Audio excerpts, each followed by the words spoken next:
Morning, morning, morning. Morning, Rockman. Roxanne, morning to you. Blessed Sunday as well. Morning, Anna. Carol Boyce. John 123. Morning. Yes. Roxanne, the sweeping never stopped. Thank you for my brooms. Morning, Angela. Angela Abraham. Juju Bernard. Morning to you. Daniela Williams. Morning, Angela Madu. Morning to you. Leonard Harris. Morning, Shah. Juju Bernard says I have to get an automatic bell. She has to get an automatic bell. Morning, Rena. Althea, morning. Neil Francois, always present. Morning to you, sir.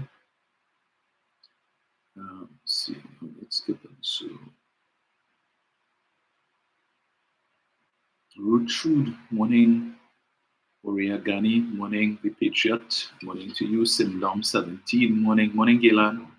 Deborah Duranti, morning. Cyril Mayas, Jackie Graham, morning to you. Natalie F, morning. JG Wall, Anthony Joseph, morning, morning, sir. Morning, guys. Leon Graves, morning. Macaroni Tony, Marvin Bethelme, morning. See you on Facebook. Claudia Jeffrey, morning. Esther Blake, morning to you. Sarah Richards, morning.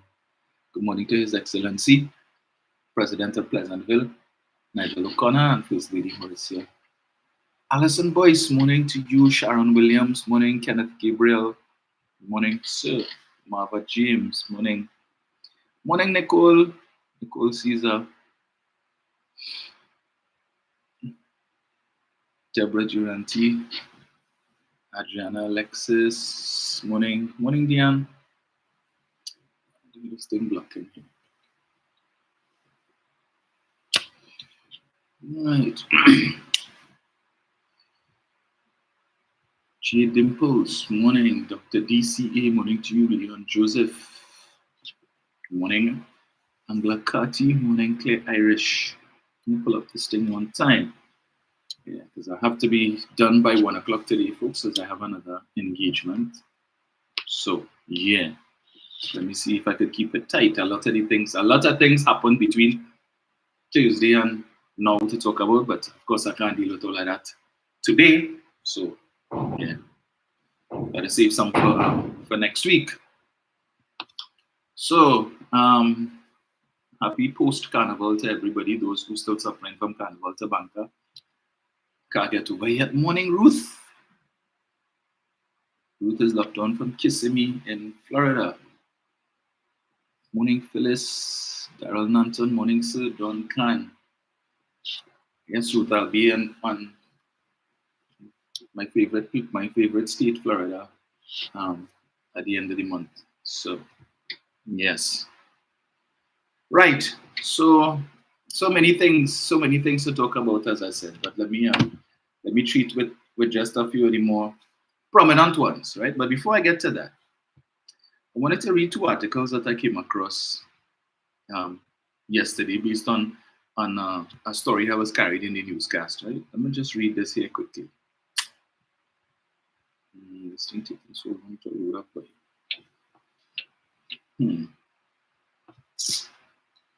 Come on. So, no, 1 second, let me pull this thing up. I don't know.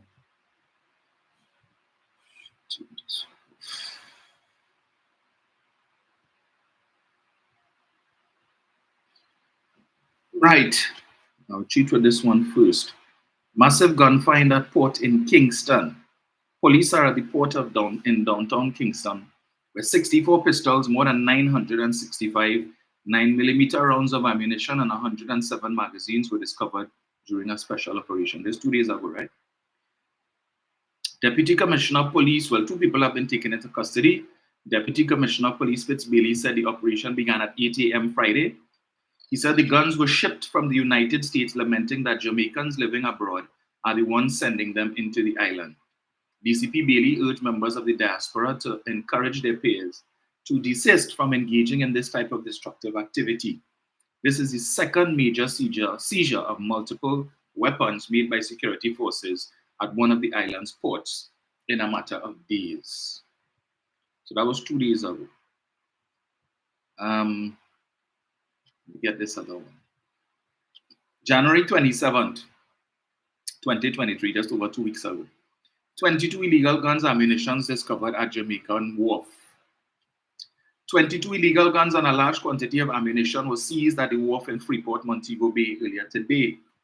National Security Minister Dr. Horace Chang says he hopes Friday's seizure will discourage others from trying to send guns to Jamaica through the ports. Apparently that it didn't. This kind of find, we are very happy to hear, and we look forward to more, but not so much more. So those who are trying to bring them in, stop the activity, because whatever they do, we'll find a way. The criminal mind is smart, but our police and security forces are going to intercept and disrupt this type of activity, he said, while speaking to the media about the find. A police operation involving detectives attached to the Freeport police station and customs officers is still carrying out searches at the wharf, where the firearms and assorted rounds were seized. According to reports, shortly after 5 p.m., law enforcement was alerted to a suspicious container which had arrived at the wharf from a destination in the USA, and a search was conducted of the container, which resulted in the seizure of 21 Glock pistols, a Cobra revolver, and ammunition. Several persons, including employees at the compound, are being questioned in connection with the seizure. Chang said, while the Montego Bay port has proven to be a challenge for security forces, we are getting on top of it. And if we can get on top of it, we can put a dent in the supply and certainly control the level of violence in the country. Chang revealed that the local authorities also received assistance from the U.S. Bureau of Alcohol, Tobacco, and Firearms and Explosives, ATF. The Jamaican government has been engaging U.S. authorities on further measures that can be taken to stem the flow of illegal guns into Jamaica, with a focus on greater security measures at the ports, including securing more scanners. That's Jamaica, right? In the space of about 3 weeks, 2 major seizures of guns and ammunition coming into Jamaica through legal ports of entry. Legal ports of entry. I wonder if it is the scanners in Jamaica not working. Hence the reason these guns have been coming into the country, guns and ammunition. But apparently it's only in Trinidad them things that's happened. You know why? Because Rowley incompetent and Fitzgerald Hines incompetent, and the borders porous. And they want to know what is going on with the scanners at the port. But in Jamaica, 2 seizures, major seizures at the port, same legal ports of entry.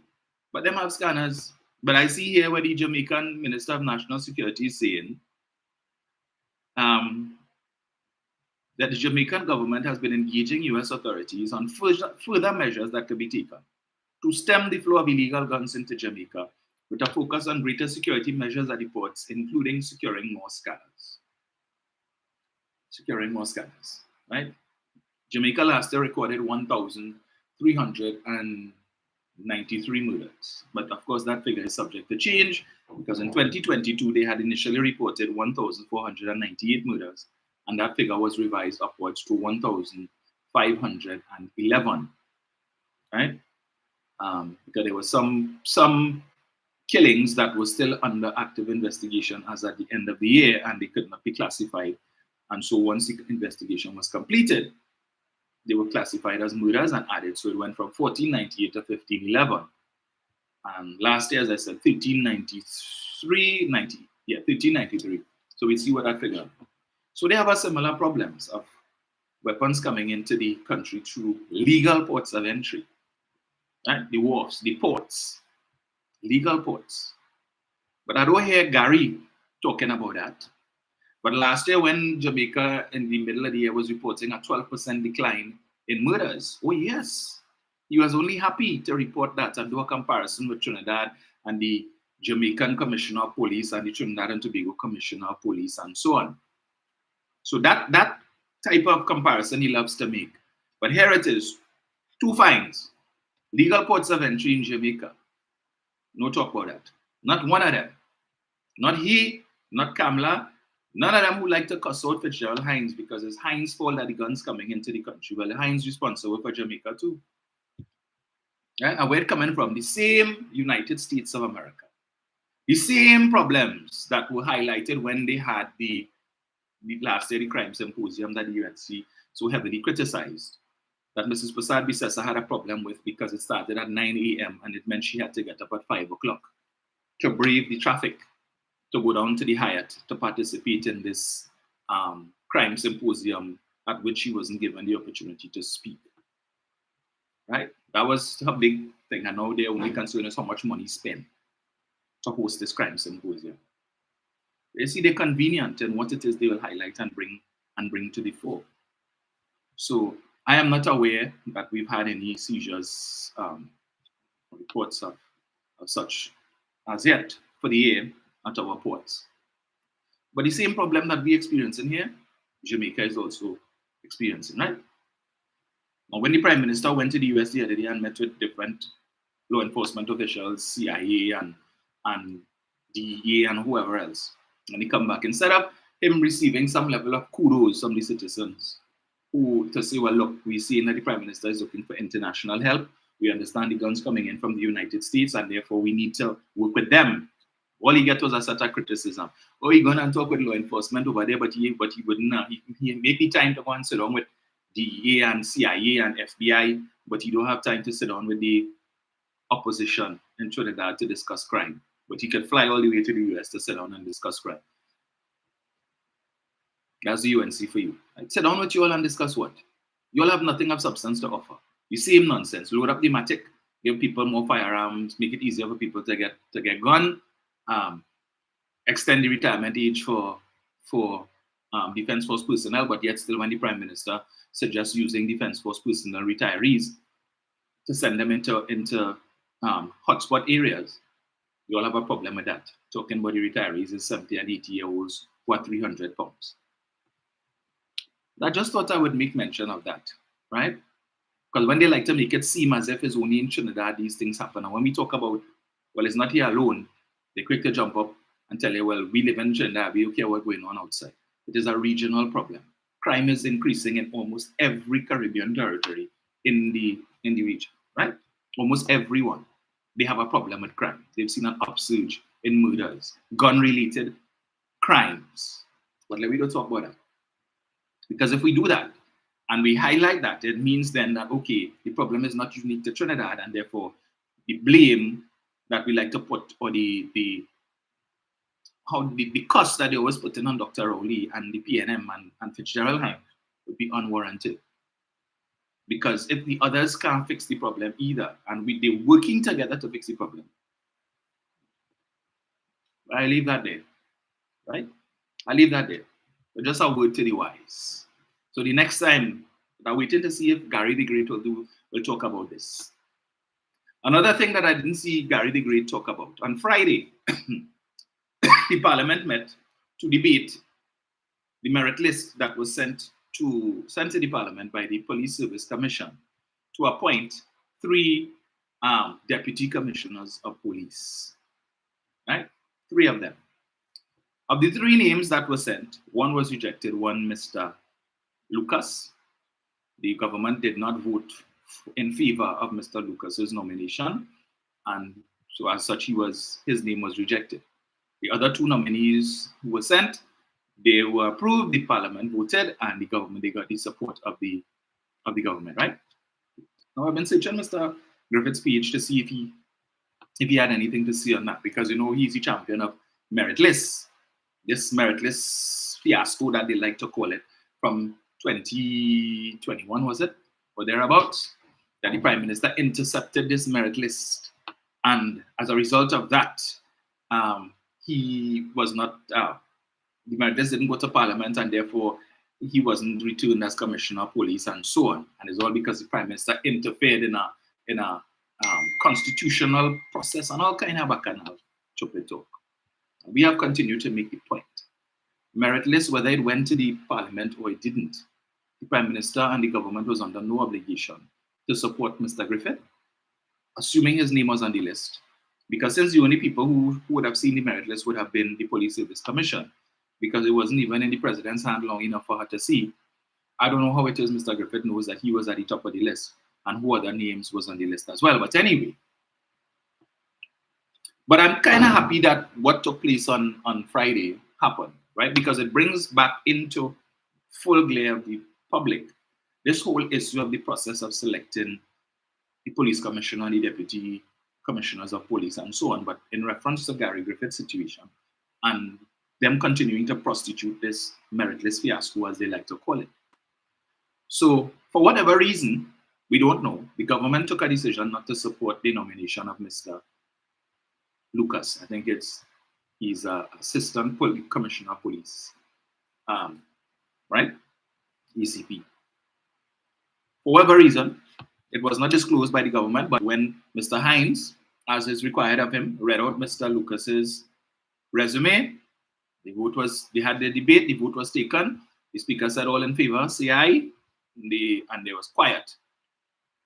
All against. Right. So when the speaker said all in favor, she assumed that the government was going to support. There was no support. She said it about 3 times, and they realized they took a division, and they individually they called the names of each member of parliament, and the vote was no. Right? On the government side, everybody voted no. So we don't know what is the reason. But you see, that situation could have been avoided and the hypocrisy of the opposition. So Rudal Munilal got up to speak, to make his 12-minute contribution. I'm not going to play it. I don't have the time. To make his 12-minute contribution during the debate. And being the quintessential clown that he is, he gets up and he reads out parts of Mr.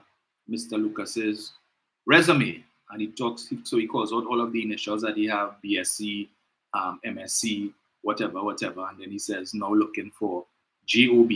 And that was supposed to, I suppose, get a round of applause or some kind of laughter, but it didn't, right? So you start off on the wrong note. And then he went on to talk about all the good things, and Mr. Lucas, according to his resume, has done this, done that, he has accomplished this, does that, right? And is a very comprehensive resume, a very impressive resume. But there is no way for them to verify the things in this resume, because unlike what obtains in the US Congress, they are not able to interrogate the nominee. Now, I am not aware that the US Congress interrogates the nominees for commissioner of police or the like. But anyway, I digress. So he comes to talk about that, and then he says, and I know anyway. So he goes on to say that, I don't know how many of you would have seen it, that they have information based on their due diligence, because apparently when names come to the parliament to the merit list, they will do their due diligence and their investigation to find out about this person and whether or not this person is fit. And during their due diligence, it came to them that perhaps Mr. Lucas might have, as an attorney at law as well, may have represented persons who would have been charged for serious crimes, including financial crimes, right? And the allegation that he's making is that if Mr. Lucas, as a senior police officer who is also an attorney at law, is representing persons while he is a senior police officer, it does present some conflict, because as a senior officer, he can have access to information, sensitive information with respect to such investigations, given the rank that he holds in the police service. And therefore, it would be inappropriate for him to be representing people while still a senior police officer. And I suppose on that basis, they couldn't give support. But he said this is the information they get, but they couldn't verify it. But what they were told is that at least on 2 occasions, Mr. Lucas may have done so, right? And then he goes on to say that the people that Mr. Lucas represented were persons affiliated with the PNM, persons affiliated with the government. And therefore, the government may be inclined to support Mr. Lucas on that basis. And he expects that later on this year, in May, I think when the term of office, the current term of office of the Substantive Commissioner of Police, Willa Christopher, expires, he was saying that the government, he expects that Mr. Lucas would have been appointed to act as Commissioner of Police. And of course, he went on about the whole political interference and nepotism and whatever and whatnot. Of course, to his own surprise, when the vote was taken, Mr. Lucas did not have the support of the government. So all the conspiracy that he alleged during his 12-minute and 47-second debate, and he said it on several occasions, right? He talked about he's familiar with Mr. Lucas because Mr. Lucas would have led the party of officers who questioned him when they were trying to get more information about the Member of Parliament for David Martin West. Remember when he made that ridiculous allegation about the Prime Minister and the $500,000 wire transfer and all of that, which was thoroughly investigated, and he was shown to be a damn blasted liar. And Gary Griffith was Commissioner of Police at the time. And when Gary Griffith announced that the investigation was closed, Monilal and the media reached out to Monilal for comment. He said, well, that aspect of the investigation is closed, but he was advised by the police that they're still investigating some other part of the allegation and so on, because he never made no allegation about any bank account. It was about a wire transfer, and that was still being investigated. Prompting then Commissioner Gary Griffith to hold a press conference to tell Monilal the entire investigation is at an end. There is nothing else to investigate. So whoever telling you otherwise, tell them put that where the monkey put the nuts. I am telling you there is no further investigation to be had.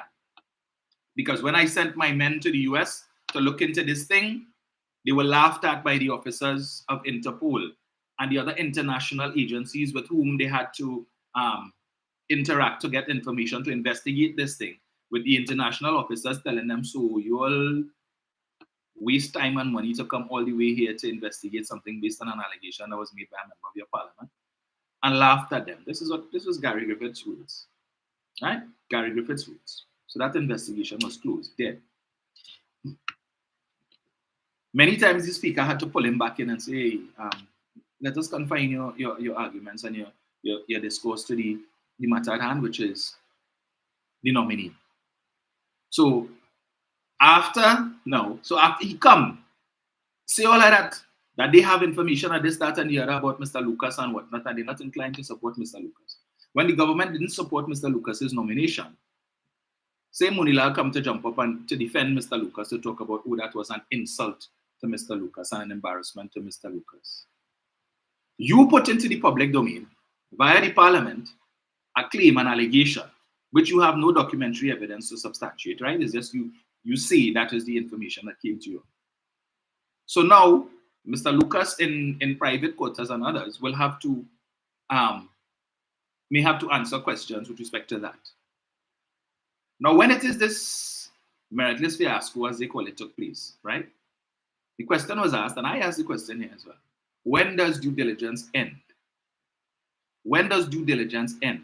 And if it is the Prime Minister has information, perhaps through the National Security Council or whatever, that he is of the view, disqualify someone to be nominated for the position of commissioner or deputy commissioner, what should he do with it?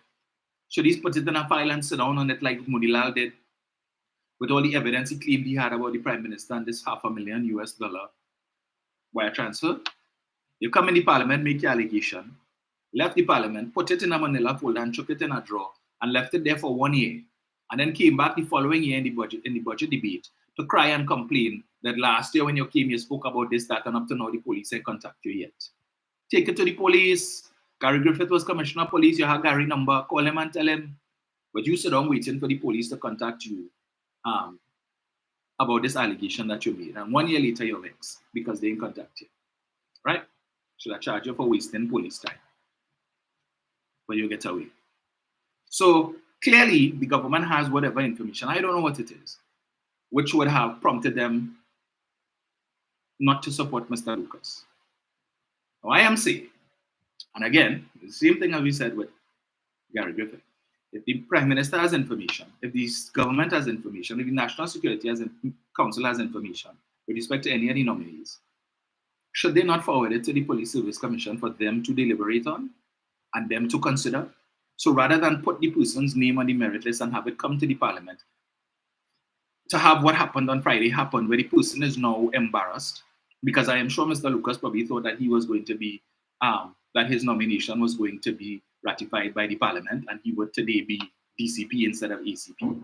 That didn't happen, right? So now all kind of speculation will be taking place in the public domain as to why it is the government didn't support it. That could have been avoided. But I suppose, I don't know, based on the last situation, the Prime Minister probably said, well, you know what? The last time we had information, they say we interfere and whatnot, so let the process take its course. Let the merit list come to the Parliament, and during the debate, we'll follow procedure, read out the man's resume, and we will debate on it, and we will take the vote, and we simply will not support based on whatever information we have, and we leave it so. and let the chips fall where they may. But again, that could have been avoided.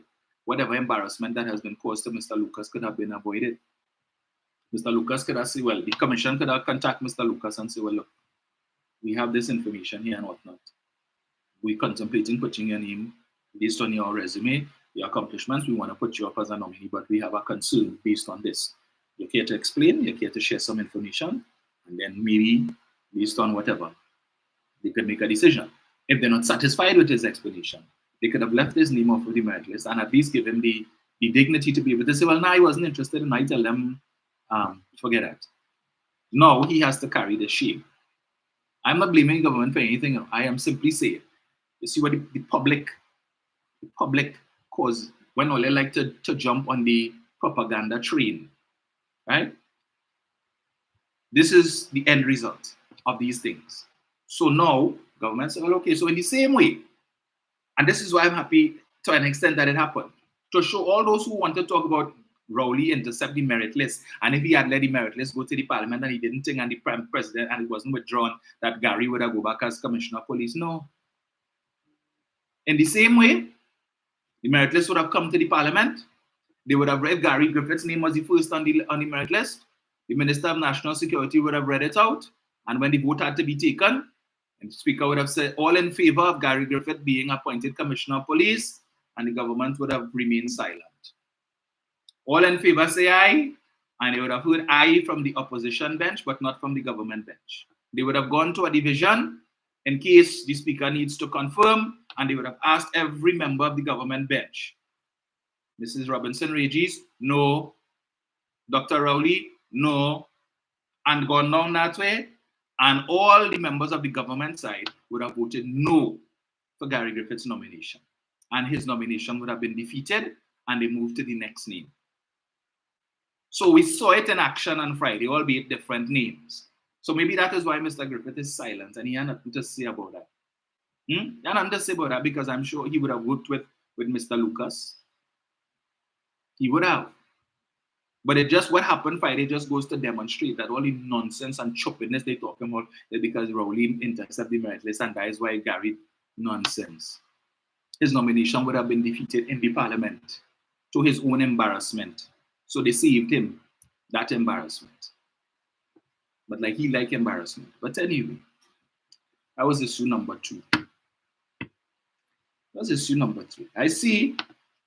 So everybody up in arms because the Salary Review Commission, yes, Melka says, let it be transparency in their face. So true. And Munira have no shame. Bunch of blasted hypocrites. You come and put things in the public domain, so kind of body man.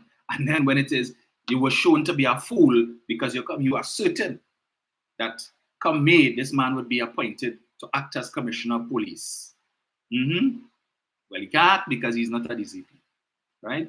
So after you say a thing and you're making all kind of allegation because you represent PNM people, of course you must try to stand up and defend them now because you're looking like a damn fool. Stupid allegation that you made. Catch all you off guard. Anyway, I don't know why it is they didn't support the man, and that's not for me. So point number 3. I see everybody is up in arms over newspaper article yesterday. Was it yesterday, boy? Salary hike. You know, some newspapers is back analysis. To put salary, yeah, what is, and you know, there's a thing I can't understand with the media in this country, and that's why Dr. Rowley always has to take issue with the media, right? One of the headlines: Salaries Commission proposes pay hike for head of government. Pay PM $80,000, right?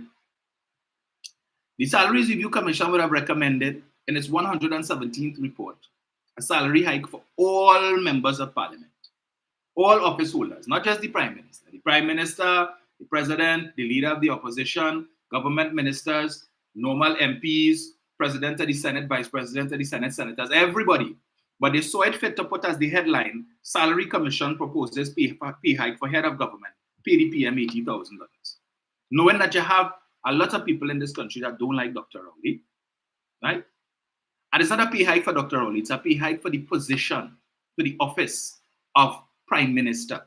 So whoever occupies that. So if Dr. Rowley decides that he's going next year, whoever is to succeed him will also be receiving that pay. But put this headline to get to rile up people and get people vexed with the government and vexed with the prime minister. When you know you have headline readers, the members of the Headline Readers Association, who will go on social media, Facebook, and they will see this headline. They wouldn't click to read the entire article, right? They just see the headline and go in the comments and start to cuss Rowley. 80,000, you're looking to increase the pay and only want to pay public servants 4% and all of that.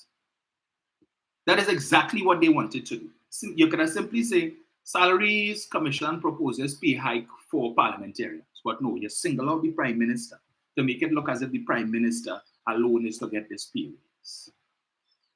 That is the most unfortunate thing. You put that as a headline, people will be passing. They see the papers on the news rack. They ain't buying no newspaper, but they just see a headline. But you want to see Rowley? They want to increase Rowley pay from to 80,000.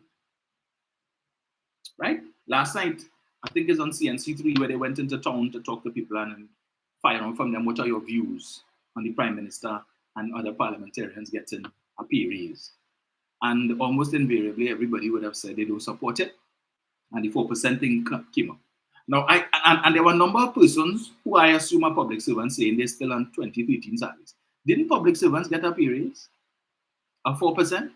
Which they're not happy with. But if you got a pay raise of 4%, it means you're no longer working on 2013 salary. So I don't understand why people continue to make that claim. You got the pay raise. A lot of you all already got your back pay. Your back pay, which you paid less taxes on because Keith Rowley and the PNM, this wicked Keith Rowley and the PNM, decided to increase your personal allowance from 60,000 to 90,000. From the 60,000 that Kamla Persad-Bissessar met it at when she came in 2010 and left it at 60,000 until she left office 5 years, 3 months, and 14 days after.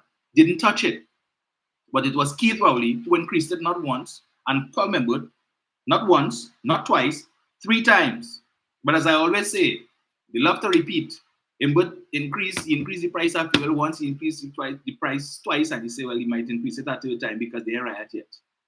So cost him because he increased the price of fuel 3 times, but no mention of the fact that he increased your personal allowance 3 times.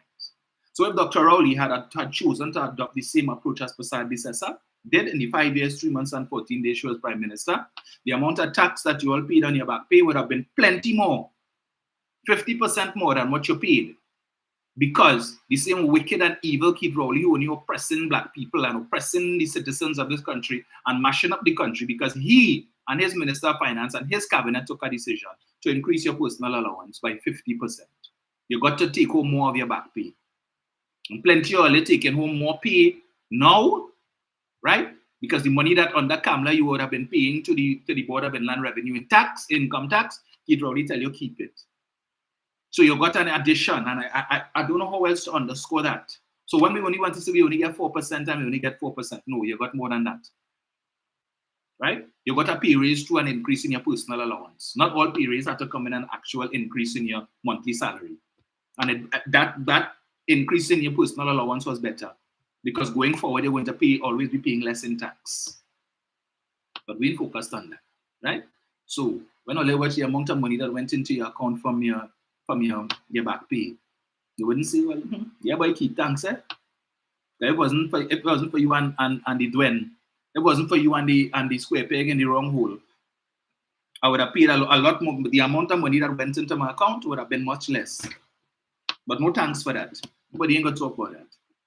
But anyway, so, and maybe Jenny could just give me some insight on this, because I don't understand. If you got I assume the pay raise has already gone into force and people have started receiving their new salaries. And if that is the case, it is incorrect to keep repeating that you're still working on 2015 salary, unless you're working in the private sector, right? And we know private sector have nothing to do with the government, except for the fact that the increase in your personal allowance didn't just benefit public sector workers, whereas the 14% only benefited public sector. The increase in personal allowance benefited public sector and private sector. The whole country benefited. The whole country benefited from that. So anyway, so the Salaries Review Commission has recommended salary increases for several of the country's top public officials that will see the Prime Minister becoming the highest monthly income earner in the group. Now that is not entirely correct. In its 117th report, the SRC is proposing a more than 30% hike in the Prime Minister's monthly salary to $80,000, which will make the head of government the public official with the highest monthly salary. Again, that is incorrect. But anyway, we'll get to that. The Commission's 113th and 117th reports were laid in the House of Representatives by Finance Minister Colman Burt on Friday. And in presenting the reports, Imbut said the 113th report, the President by letter dated 13 March 2020, gave approval for the SRC to undertake a general review of the terms and conditions of officers under its purview. Paula May Weeks was president then. The 2020 review, Imbut continued, examined economic challenges that TNT was experiencing as a result of COVID-19. In that report, the President, Prime Minister, and Opposition Leader had monthly salaries of $64,270, $59,680, and $29,590, respectively. These are their current monthly salaries. So while people are saying that they're still working on 2013 salaries, members of Parliament are also still working on 2013 salaries, right? Because the current salaries that they receive would have been submitted in the 98 Salaries Review Commission report in November of 2013 and would have been adopted, right? It was laid in the House on February 14, 2014. And I remember back then they had proposed a 25% increase in pay for members of Parliament. And you had Rudal Munilal and they complaining that 25% was an insult to parliamentarians because they didn't take into consideration their full-time workers.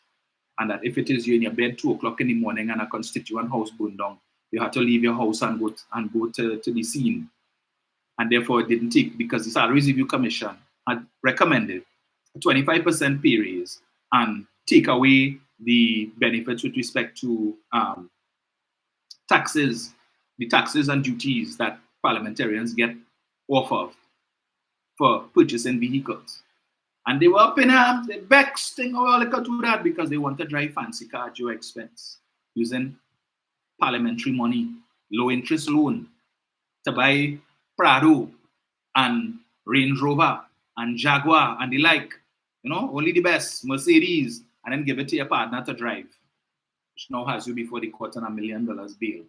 We can talk about that. So the same salaries, the parliamentarians are also working on 2013 salaries as well. They have not had a pay raise since 2014, based on the 2013 Salary Review Review Commission 98 report. And every recommended increase that has come forward since then, the Parliament has rejected. Because they know how the public in Trinidad and Tobago is. They will not accept. Even if Dr. Rowley and the government had given public servants a 20% pay raise, they would still oppose members of Parliament getting a pay raise. And in this case, the reasoning wouldn't have been that they only get 4%. They'll say, now we feel they deserve that because they ain't doing their work and they ain't there, so they don't deserve that. But whenever issues like this come up, and I know there will be people who might be upset and say that, all the PNM does defend everything and whatnot and whatnot. It's not a matter of defending everything. We always complain about those parliamentarians who like to thief.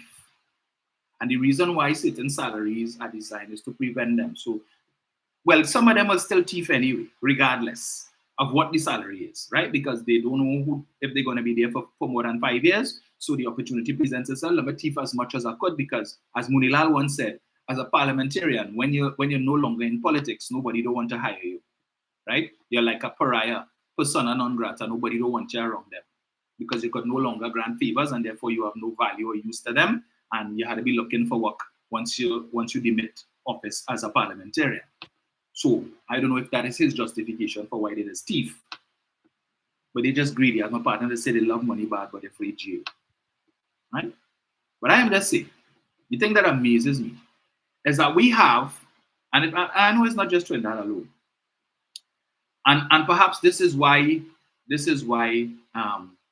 when Joseph Mondelo, the previous U.S. ambassador, the one previous to Candice Bond, the Donald Trump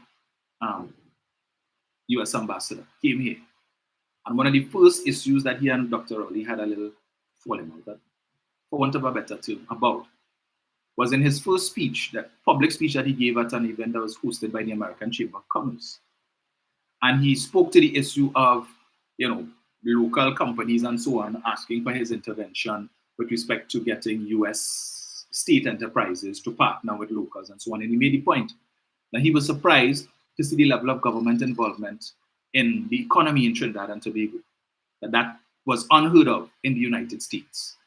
That all of these public enterprises and government have their hand in this, that, and the other, that encourages corruption and so on, and therefore there isn't much he could do in that respect because there are not that many state enterprises in the US. So it's mostly private sector that does the work, and they get contracts from the state and so on. Right? Now, we have the Minister of Finance, whose monthly salary is just a little over $41,000. He is corporation sole. He is responsible for the country's budget. He is responsible for managing the country's finances, regardless of who sits in the chair, whether it's called member to whoever. Right? That has been the salary since 2013, 2014. $41,000 a month. And he has people working under him, heads of state enterprises, making 5 and 6 times his salary. Right? The CEO of First Citizens makes more money than her boss, the line minister. Right? $100,000 a month. You have the central bank governor, who also answers to the Minister of Finance. His salary is about $175,000 a month. And his boss, the Minister of Finance, makes $41,000 a month. Right? Understand why it is so difficult to get good people, in some instances, to leave the private sector and come and work in the public sector. Who would imagine the CEO or the managing director / president of Republic Financial Holdings, probably making over $200,000 a month. Most of these insurance companies, the CEOs, managing directors, making over $200,000 plus a month, plus perks and so on. The Minister of Public Utilities making $41,000 a month, but the CEO of TSTT, for which he is the line minister, making over $200,000 a month. Right? The general manager of TNTech making more money than his boss, the line minister, the Minister of Public Utilities. The CEO of WASA making more money than the minister, the line minister. But we don't take into consideration these things, right? And the level of responsibility that these ministers have is far greater than these state enterprise heads who work under them. Because whilst Mbert is corporation sole and responsible for all of these state enterprises that fall under the Ministry of Finance, the CEO of First Citizens is responsible for First Citizens Bank and First Citizens Bank alone. She doesn't read the budget. She doesn't have to go through tons and tons of reports coming from all of these different state enterprises that fall under. Right? And all of the different things, when he has to act as prime minister and all of these different things that has to be done. Right? Again, the CEO of TSTT is responsible for TSTT alone. We know the state TSTT is then. I may still having issues with this service. It's terrible. But we don't have too much options. Right? But they're responsible for one company. Marvin Gonzalez has responsibility for WASA, TNTech, TSTT, TT Post, and a few other entities that fall under him. Right? All of these. So he has to deal with all of these agencies. All of these people have to report to him. And the heads of most of these institutions making more money than him. But yet still, when something goes wrong with any of these individual companies, rather than we put the first blame on the persons leading these entities, we want to run and blame the government and blame the minister, who making far less money than the person. So the person who making $200,000 and $250,000 a month, we ain't blaming them, no. No, it's the government and the minister. Blame them first. Not the people who get in the 5 and 6 times the salary that the minister making, and he has to deal with all of these entities and more, and go to cabinet and represent his constituency, right? All of these different things they had to do, and show up in parliament to debate, all of that, and making $41,000 a month. But the people who don't have half that work to do, making plenty more, but we vex. Nah, they ain't deserve that. They ain't deserve to get a pay raise, even if it's 5%, 4%, 2%, nothing. In fact, you would have those who will say they deserve to get a decrease in pay, because you find that based on what they do. You don't even know, half of them don't even know what the government ministers do, or members of parliament do. Yeah, but they deserve a decrease in pay. We are supporting no increase. Because you can't give away 4% and then you want to get an increase. So we oppose to 72 members of parliament getting a pay raise. And what that monthly total would equate to. And people and it upsets me when I see people keep making this comparison. You're talking about tens of thousands of public servants as opposed to 72 members of parliament. It does not equate. When it is that you give public servants a pay raise, which I am not opposed to, yes, they deserve a pay raise. But do we see a commensurate increase in productivity? Most times we don't. You have public servants who work very hard in spite of the challenges that they face, and therefore, yes, they deserve a pay raise. But the issue then is that when you have to increase the salary of tens of thousands of public servants, that monthly increase that you have to find every month to pay this new salary works out to be the billions. The billions. And then when you have to pay back pay, is even more billions that you have to find. It is not that the government is opposed to paying public servants a decent salary. It is simply a case that the finances, the country's finances at the current time does not permit that. And what it is not highlighted properly is the fact that when we want to beat Pat Kamla on the shoulder for giving public servants 14% and talking about how much wage negotiations, they settle 100 and something wage negotiations. What they don't talk about and what is not highlighted enough is the fact that took the Rowley administration, when they came in 2015, they inherited the headache of finding the money to pay the back pay. They had to go and borrow money to pay the back pay, right? Because they inherited a debt that Kamala Persad decided to create in order to be populist and curry favor, and hoping that by giving public servants that somehow she could have won a second too, without any regard to where the money would come from. That they leveraged the Green Fund and this other one. Gosh, I can't remember what was the name of it, right? But they had to put up the Green Fund and the Green Fund levy, and the next one slips me at the moment. Put that up as collateral to increase the overdraft in central bank so that they could get more money to spend and spend and spend. Took the exchequer account from 10 billion in overdraft when they came in 2010. Well, it wasn't it, but the highest in 2009. Last budget under the Manning administration, from 10 billion to 33 billion when they left, the highest it had ever been. They ain't built half of what Manning built. And he didn't take it to 33 billion. But they came in 2010, and in 5 years, 3 months, and 14 days, took it to the highest it had ever been, $33 billion in overdraft. And up to now, we don't know what that money was spent on, right? All that money spent, and yet still, this administration inherited the debt of having to find the money to pay that back pay. So when Johnny Abraham wanted to get up on a platform and talk about the back pay was paid in 6 months, rubbish! Stop misleading the people. That did not happen because the evidence is there. Go and do your research on Google and you will see that this administration inherited that debt and had to find the money. So when it is, I see the supporters coming on YouTube and Facebook and whatever, talking nonsense about the 3 days, where they get the 26 billion from and where they get this billions from and that billions from. And I thought it only had 3 days money left to run the country. Because you see, when you have the waterfront ilk and you don't understand that when the budget is read in October, right? And then we have a mid-year review, the government cannot spend money without parliamentary oversight, without parliamentary approval.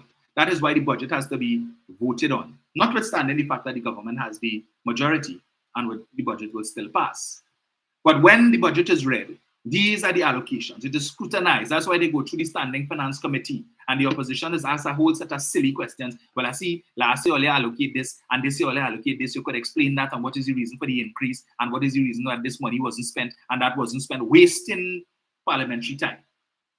And could we get this in writing? And could we get that in writing? And then when they get it in writing, did we ever come back to say, well, we asked for this, we suspected this, we asked for this in writing, and we got it in writing, and yes, it had bubble here. They always want a whole set of things in writing, and then you don't ever hear nothing more about it. But when the budget is read, Parliament approves expenditure. Any monies extra monies that come in that was not approved in the budget, the government cannot spend. So when I listen to the central bank governor in a video post in 2020 talking about how the 3 days thing was a lie and all, and had money, there was money in it was the end of the quarter, and therefore there was taxes was supposed to come in, and it had money for that.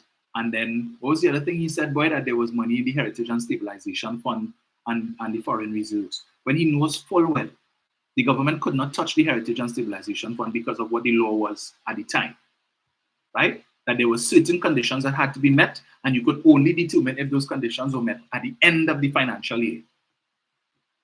The main condition being that the government's projected revenues and actual revenues, they had to be at least a 10% difference, right? So if there was a shortfall of 10% or more, then and only then could the government access the Heritage and Stabilization Fund. The election was on the 7th of September. The full cabinet was sworn in on the 11th of September. In between there, we had holidays and so on. The ministers kind of come in and familiarize themselves. Parliament didn't convene until the 23rd of September, right? So any extra monies that would have come in, even if they could not touch it because that was not approved by the Parliament. But they wouldn't educate the population as to how the thing does work.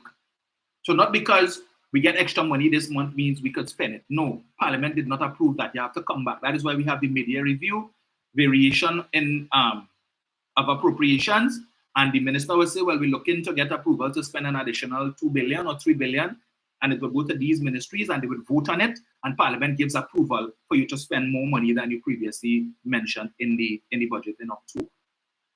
So in September, the minister was saying that when he went to, even if the taxes came in at the end of September, the fact of the matter is, not everybody pays their taxes on the 30th of September, so they have a little leeway of a week or two.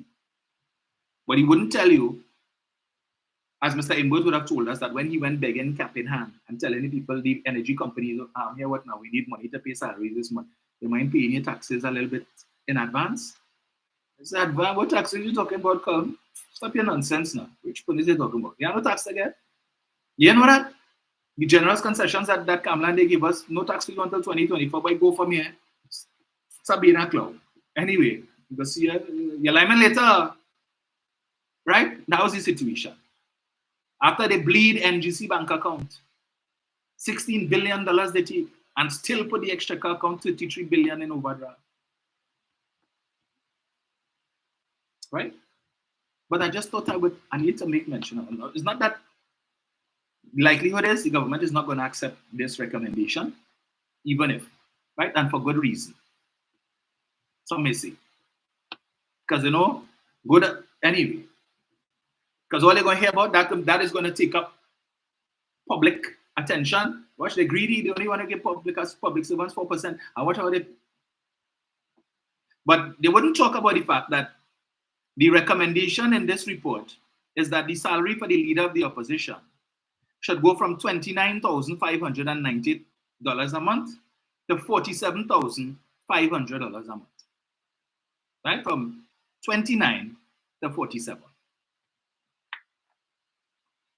So that is a more than 50% increase in salary. But they want to talk about, highlight that the Prime Minister, the recommendation is that the Prime Minister to get a 30% increase. But they're recommending that the leader of the opposition get what is almost a 60% increase in salary. You all wonder why she continues to hold on to that? Now, if it is Dr. Rowley's salary, well, the Prime Minister's salary is increased. Kamla benefiting too, because remember, for the rest of her life, she would be receiving the Prime Minister's salary as her pension. As are all former prime ministers. She is the only former prime minister still alive. The only one, right? It was she and Pandey. Now Mr. Pandey is deceased. She's the only one still receiving the prime minister's salary as a pension. And she is of pensionable age. So $59,000 is the prime minister's salary now. She gets that as a pension. And then she's receiving $29,590 a month as the leader of the opposition. And then she receives $17,000 and change because she's the elected MP for the constituency of Separia. Right? That's just the basic salary we're talking about there, not all the other perks that she also gets. And I can't understand for the life of me why it is that she's getting a travel allowance when she has been provided with transportation by the state. Right? The Prado that she drives around in with police in it, That is provided by the state. So I really don't understand. But they were on to tell you, well, Rowley that's entitled to no travel allowance because Rowley, part of his compensation package is that he has a fleet of cars that is assigned to the office of Prime Minister. So really and truly, the highest paid public servant we have in the country right now is in fact Kamla Persad-Bissessar. She's 72 years old, so it's Prime Minister salary as your pension. $30,000 you're receiving as the leader of the opposition. $17,000 as an elected MP, plus all of the other little perks that she gets. Right?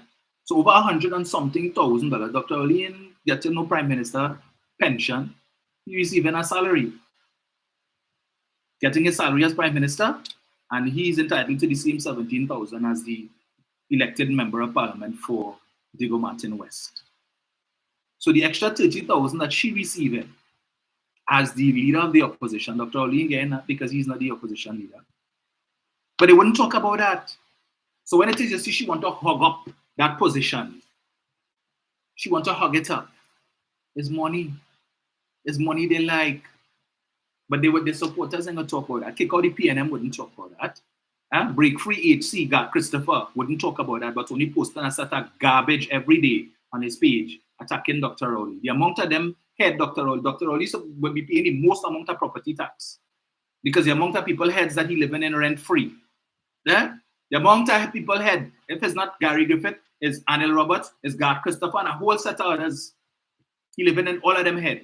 Yeah? He have property in so many heads, it's amazing. But they won't talk about that. She stands to benefit. You feel she gonna talk about this? No, so she will bring all the lackeys. So David Lee will say, well, we don't intend to support. Of course, you will say that. But then, if the government supports it, right, the government has the majority. The government has the majority. So if the government decides, well, we will support it, and whatever. You feel they will say, well, here, what now? We are opposed to it. And we don't think it's fair. So tell the paymaster we don't want it. Tell the paymaster the increase from 17,000 to 20-something thousand for members of parliament, we don't want it. You feel they're going to do that? Of course not. They will take it. You feel Kamla will say, well, here, what, the opposition was opposed to it, so the increase from 29,000 to 47,500, I don't want it. Continue to pay me 29,590. You feel she will say that? Of course not. The government approved it, so we will take it. We're taking it anyway, but we opposed. So every month when they look at the pay slip and they see the increase, this blasted, wicked and evil Rowley and PNM. God, they're too nasty. Look at this hefty pay raise that they approved for me. Eh? Yeah, but anyway, let me go in the bank and make sure it reaches. Let me see, boy. I could afford a more expensive car this time. They would never say, don't give it to us. No, they will happily take it. But want to play, you know, they are the moral compass of Parliament. Set up blasted hypocrites. Now, we remember the first they made in 2013 when they were in government and found that a 25% increase was an insult. Moonilal said that. Even Mr. Warner and all, while he was taking $1, but he felt that it was not a 25% increase was an insult. But they vex. Okay, right. So I don't know how long they're going to continue with this charade, because as I said, this is the 117th report of the Salaries Review Commission, and members of Parliament are still earning salaries based on the 98th report. So as 19 subsequent reports have come since then, and there has been no pay raise for members of Parliament. In fact, it even recommends that the Prime Minister's duty allowance of 8,000 something be removed. So really and truly, the increase that the Prime Minister is getting is not, as they want to make it out, $20,000. It's around 11,000 something. Really, because they're taking away an existing benefit that he has that is worth 8,000 and change. But I said, this is just my views, right? I know there will be people who will be listening who are upset and say they're supporting this or whatever as the case may be. But I'm just highlighting the point that when we want to get the best people in Parliament, if the best people that are available, some of whom currently work in the private sector and making plenty more money, they're not gonna give up their salary of $200,000 and $300,000 a month to go to work for the state for $41,000 a month as a minister, unless of course you name Larry Hawaii, right? And look how much money they had to pay Larry for him to give up his cushy job as the CEO of First Citizens Bank to become the Minister of Finance, to take a significant pay cut. But he didn't really take a pay cut because they paid him some $11 million. Because they say if he had stayed as CEO of First Citizens until his retirement, he would have made that money, but that wasn't true. Because then the then chairman of First Citizens Bank, Nairi Afonso, said, well, you know, he ain't really entitled to that amount, but we decided to give because, you know, all the years of service that he has given to the bank and blah, blah, blah. And we felt that that was fitting. We felt that that was fitting. So $11 million to become Minister of Finance. Now, if you tell me, okay, he would have made that money based on salary and bonus and other perks if he had stayed till retirement. So we give it to him. Then you weren't supposed to be paying him no salary as Minister of Finance because you already compensated him for the money that he lost out on. So he ended up being better off because you pay him for whatever he would have lost out. Not even to say the difference, you know, well, okay, as a minister, he'll be making $41,000 minus that from whatever his monthly salary is as minister as the CEO of First Citizens, and we will give him that difference in terms of a lump sum. You pay him full salary that he would have been entitled to, whatever perks and other benefits he would have been entitled to till retirement, right? And then still bring him in as a minister and pay him $41,000 as a base salary and whatever other perks that he entitled to, this allowance, that allowance, as the case may be. So he ended up better off. Unheard of in this country before, right? But it seems that is what it's going to take to get people of that caliber. Well, I don't know what caliber he was of because remember he was the man who was the head of the CEO of First Citizens and the head of the NEC when the 10 million US went missing from NEC bank account in First Citizens, right? And he was rewarded with becoming the Minister of Finance. But again, because some of the shallow mindsets that we have, and we figure, well, if it is the government paying public servants this, well, then they do deserve a pay raise. Okay. Well, then when it is that you don't get the best people coming forward to serve in public service, don't complain. Don't complain. Because when you decide to become a public servant and you are subject to the Integrity in Public Life Act, such that every year between January and May, you are required to submit your declaration, which basically is outlining all your business, your personal business, what you have, what every penny you have down to what you have in your pocket.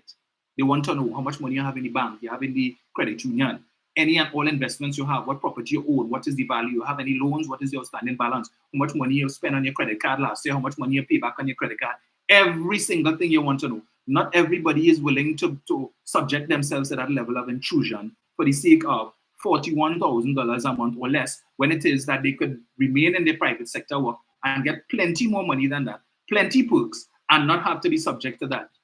To the opposition being nasty and wanting to go and dig up, to come and say you ain't filed this and you didn't indicate that and all kind of thing, and attack you.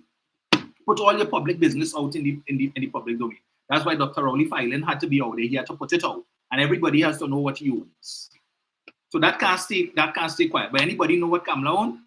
Anybody in the PNM want to say, well, look, let me dig up and pull up Kamala's declaration so the public could see what she own, what property she own and don't own? We don't know. But Dr. Rowley business out there, though. It's in the public domain. He put it out for everybody to see. I have nothing to hide. What Munilal own? Anybody knows? Anybody went and dig up to put Munilal on? Would Munilal be willing to do what Dr. Rowley did? Kamala willing to do what Dr. Rowley did? Or any of the rest of them willing to do that? And put the business out in the public space on social media to scrutinize? No. So all we know, she has the Pink Palace in Philippines, and that is it. We don't know what the value of the Pink Palace is. We don't know if she have any property in Tobago or anywhere else. We don't know that. But we know what Dr. Rowley has. Right? Because if he did anyway. So I just felt the need to make mention of it.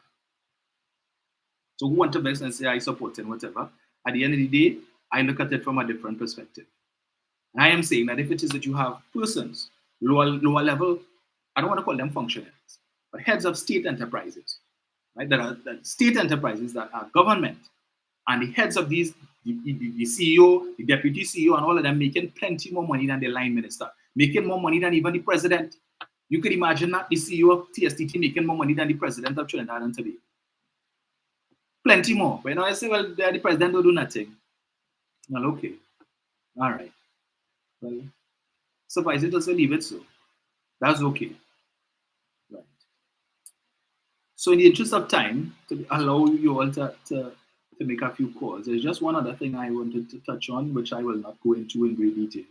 I'll deal with that next week. This oil spill in Tobago, that seems to be now the the object of propaganda galore. I swear, Trinidad and Tobago should probably be named as the Guinness World Book of World Records for the most. What's the word I'm looking for? We have the most amount of conspiracy theorists in this country. I am amazed by the amount of conspiracies that have emerged in the last week, starting with a man who should know better, the chief secretary of the THA, coming to ask questions. He gets a WhatsApp, and the WhatsApp tell him this, and based on the WhatsApp message and who the WhatsApp message came from. Is it a reliable source? But you see, we know when Fali come and quote sources and people tell him this, based on what happened with respect to Akil, Abdullah, and so on, and he made a complete fool of himself. We are not minded to these sources that Fali comes with. So you're asking a whole set of questions, and then you're vexed with the Guardian because they misquote you, and what you didn't say, they say, you say, and all of that. Right? But you started. You're just asking questions. Questions based on what? Questions based on what? So the latest conspiracy theory I see emerging based on things that have been put out by a guy by the name of Pierce Robinson. We'll deal with that next week. So I don't have the time today. So the allegation is, among many others, that the boat was carrying oil from Venezuela, and that the oil belonged to some company, some one of the oil companies in Trinidad, or perhaps the government or something like that. That the amount of oil that they claiming that they finding or that they're producing is not the amount of oil, and so they're trying to show up numbers by importing cheaper oil from Venezuela, passing it through as production in Trinidad so that they could sell it for a higher price on the international market, and all kind of this. There is no end to the conspiracies with these people, right?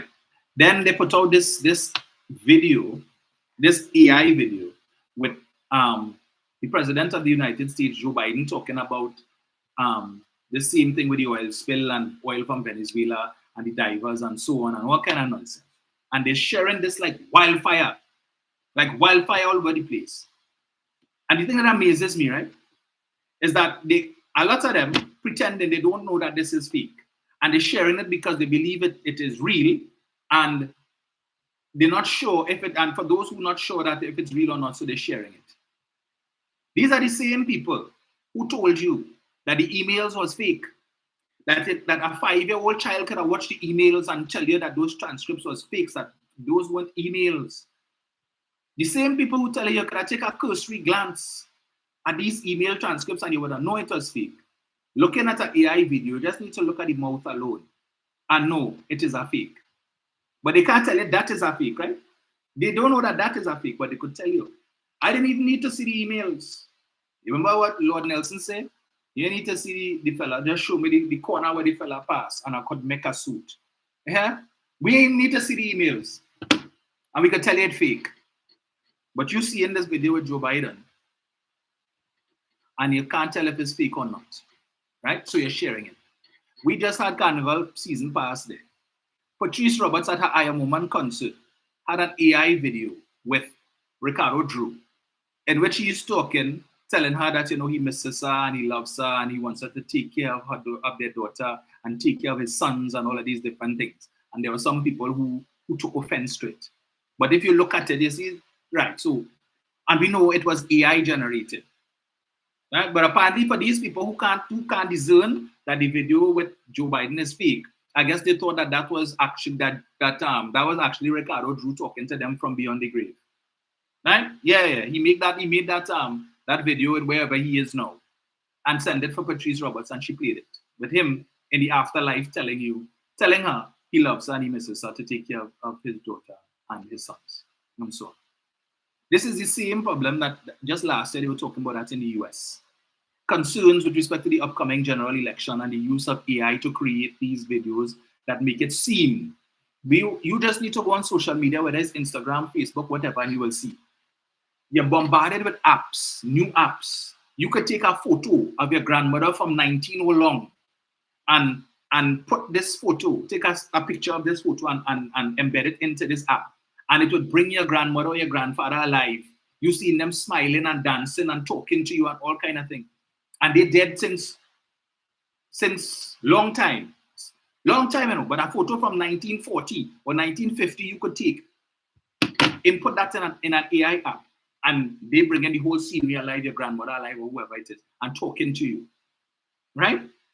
But these people didn't know that that was a fake and sharing it, and happy to share it because anything that is propaganda. There's another one with a clip they made from this television series called South Park, right? Where they have a skit with the news reporter reading something about what's happening in Trinidad with the oil spill and so on. And they're sharing that. And one person sent it to me on WhatsApp and telling me, look, the oil spill thing reached South Park. I'm like, really? You cannot be serious. I tell you, stop standing with this nonsense, this foolishness. If you can't look at these things and discern that is fake, do not send it to me. But this is the level of desperation to which the UNC has reached. Creating these fake things now and putting it out there because they know there's a gullible public who will take it and run with it, wouldn't do their research to see if it's true or not, and sharing it all over the place. Forgetting that social media is an international platform. So when you hit share, right, all your friends who live in abroad seeing that. And when they hit share, and they share it among their friends. So this thing like wildfire all over the place and making Trinidad and Tobago look like a country of clowns. Because they're laughing at us and saying, but they couldn't see that this is a fake. But all they're sharing it. One man do a whole life to talk about that. And if it is real, it has certain implications. And if it's not real, some people just need to stay off social media. It's better you keep quiet and let people think you're a fool than speak and remove all doubt. But this is the level of desperation, and therefore there needs to be a commensurate response to this. The PNM clearly needs to up their game with respect to their social media presence and response to these kind of things. Because all these conspiracy theories have been spreading like wildfire, and there is not a sufficient response to it, and people are believing this nonsense. All kind of conspiracy that, I mean, it's ridiculous. Ridiculous is not even strong enough of a word to explain. The Guyanese government said the vessel was en route to Guyana. Right? It originated in Panama and it was headed to Guyana. It didn't reach Guyana. So whoever was expecting it in Guyana wasn't concerned that it didn't reach Guyana. So I'm asking the question: if it is that, I don't know, so this oil spill took place, had it not been as serious as it was, when were the Guyanese authorities going to come out and say, well, look, so and so is the case? The deputy or the vice president of Guyana, Bharat Jagdeo, who always loves an opportunity to lash Trinidad to be one of our government. Well, he can't be speaking to the government, to Dr. Rowley and they, because they never made this claim.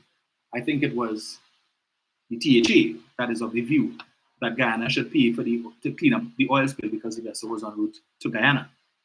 Right? And he have an issue with that, and he find that is nonsense and whatnot. And he gives some stupid example. Or what if something was en route from the US to the Bahamas and whatever happened anyway? We'll talk about that next week. Right? But at the end of the day, vessel was expected in Guyana. It originated in Panama. There was a certain timeline during which it was supposed to reach. If it is, it didn't reach. Nobody did any investigation to find out what it is going on. Nobody did that. But everybody know you have the experts who could go and dig up, like P.S. Robinson. So for some people, it's just about likes, right? Likes and views and shares. Everybody wants to be a social media star.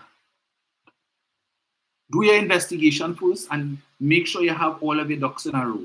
Don't be coming and putting, you're giving me little chinks, causing bacchanal. And then at the end of the day, when the final report of the investigation comes out, it's a different story than the narrative that you have been creating.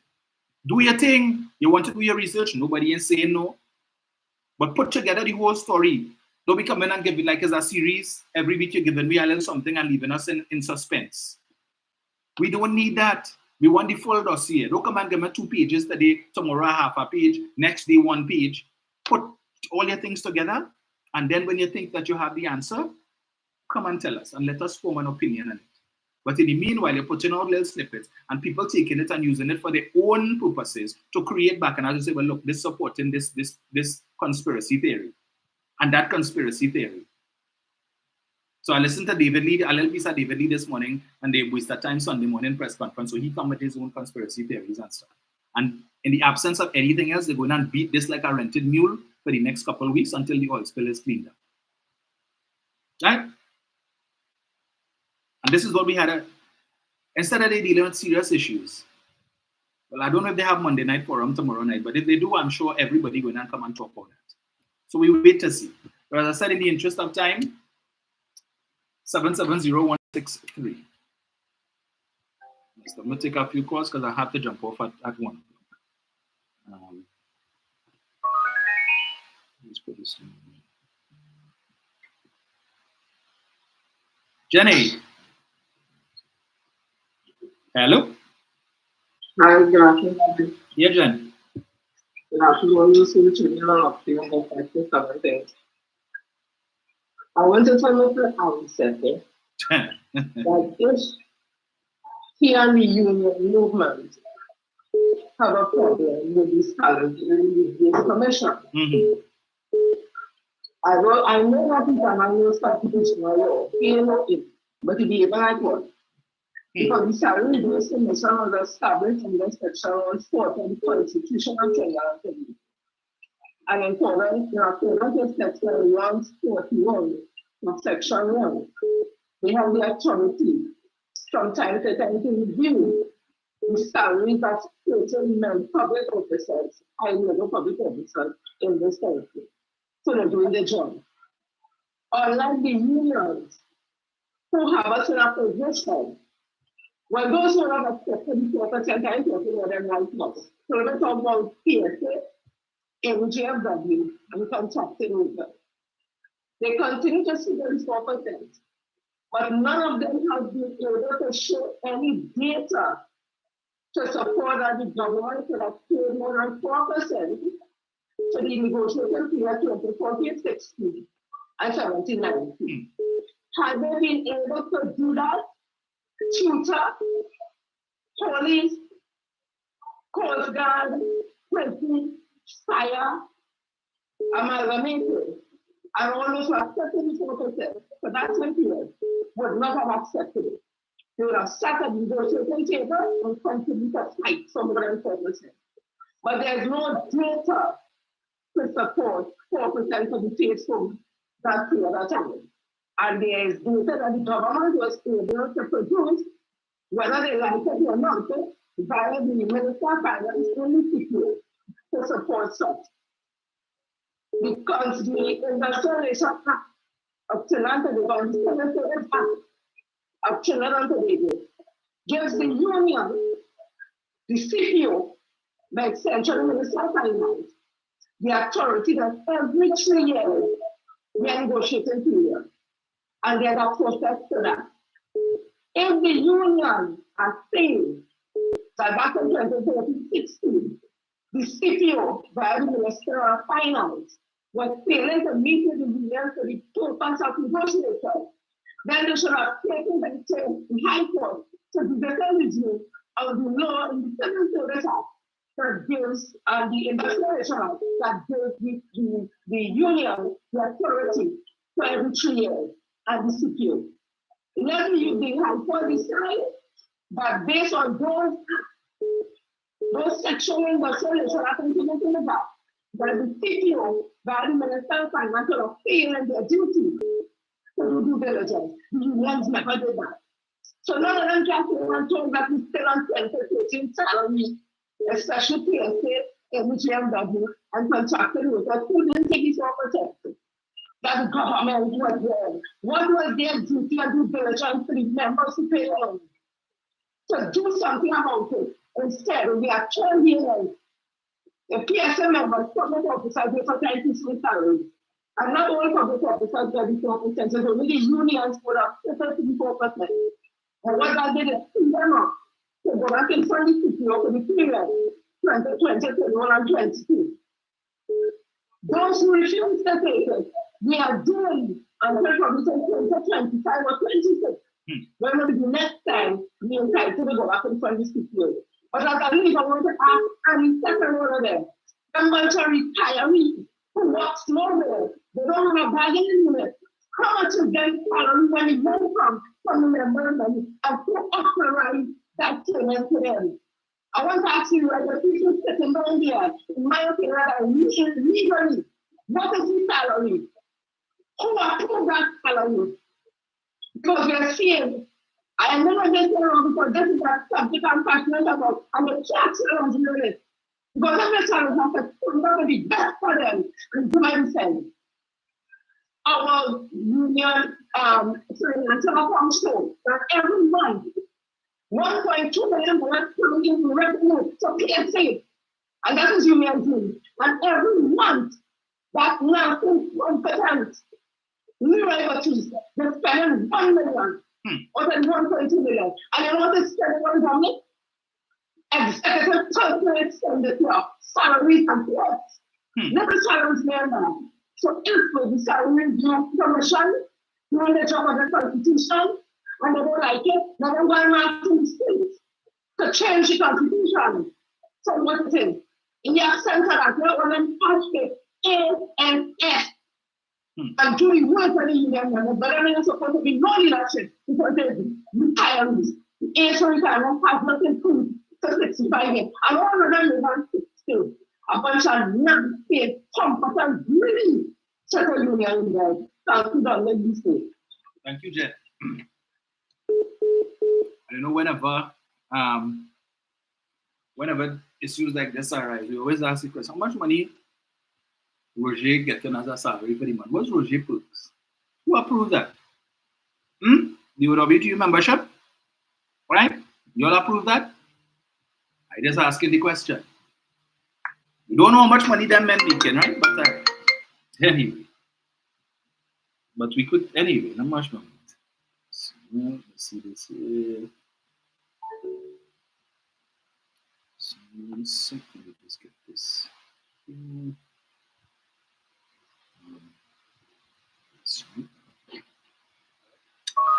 Hello, good afternoon. Hello? Yes, sir. Yes. May I proceed? Proceed. Very good.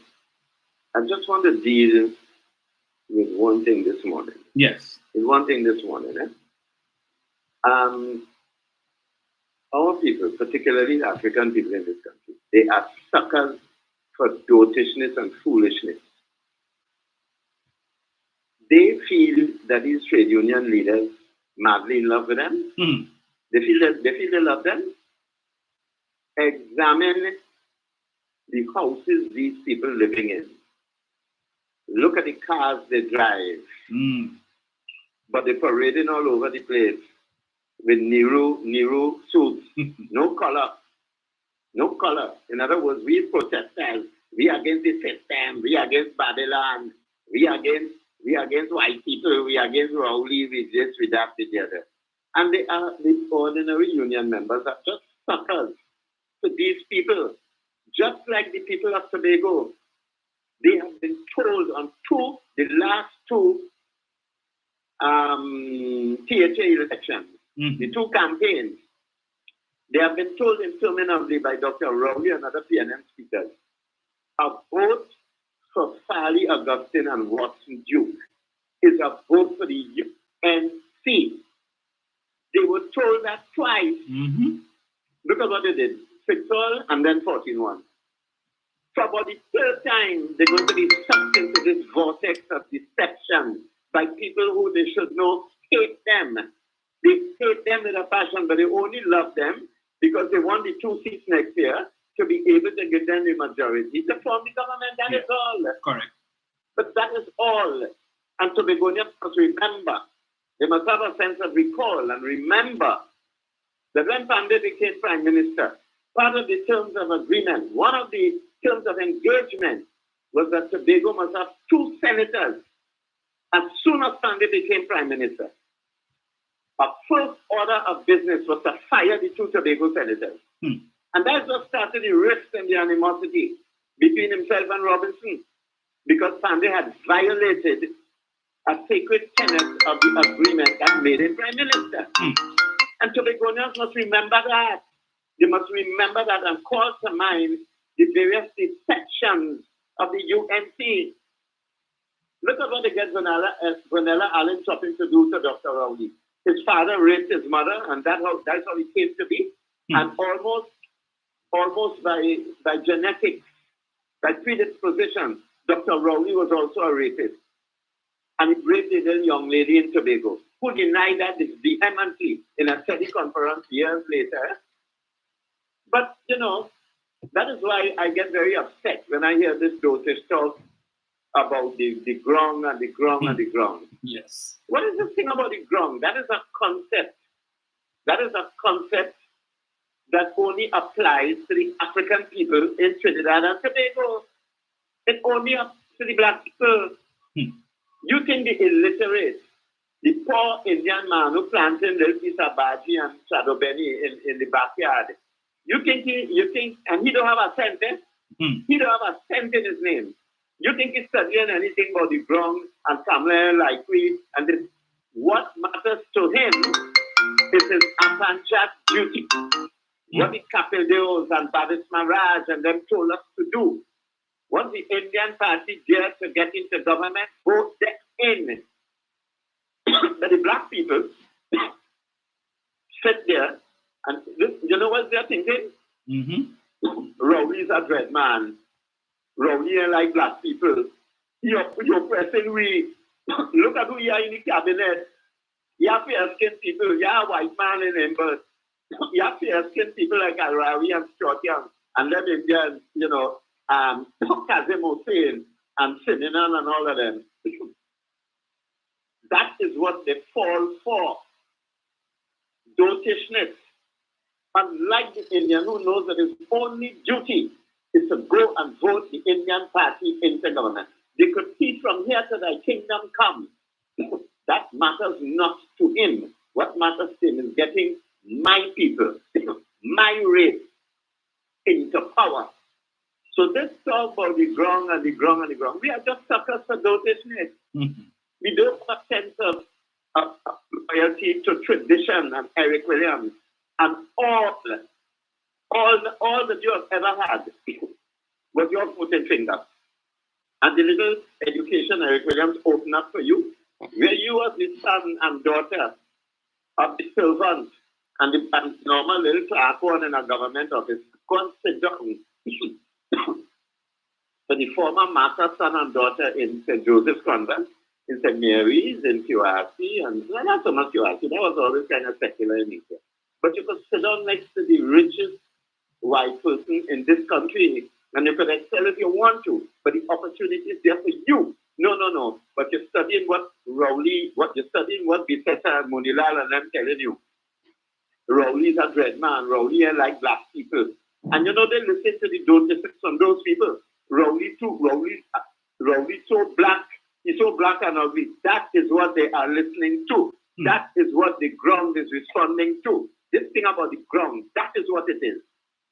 And I am telling you, I am very, very disappointed in many of our black people. And that includes even the black intellectuals. Look at them fellows who get jailed with NJAC in 1970. Who they stuck up behind? Kamla Biseta. They all support the UNC. NJAC supporting UNC. Look at that. They feel like talking race. And I'm talking against my people. But I have a problem with the sets of analysis of many of my people, many people who look like me. Get your ducks in a row and understand all you ever had was your voting finger and respond to suit. Do not listen to people who hate you, but only tell you they love you because they want your voting finger. To put them in there to lift you up again. That is what I have to say today. Thank you, Mr. Roman. Thank you, sir. Well said as always. Right.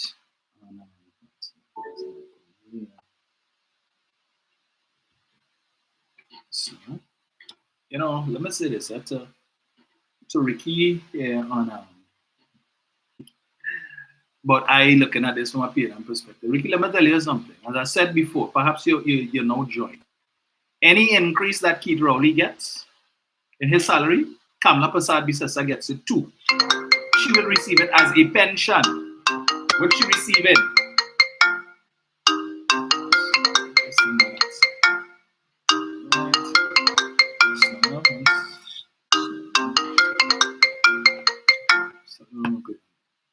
She will receive it as a pension, in addition to her salary as the leader of the opposition, and in addition to the money that she's making. So any increases, Kamla Persad stands to benefit.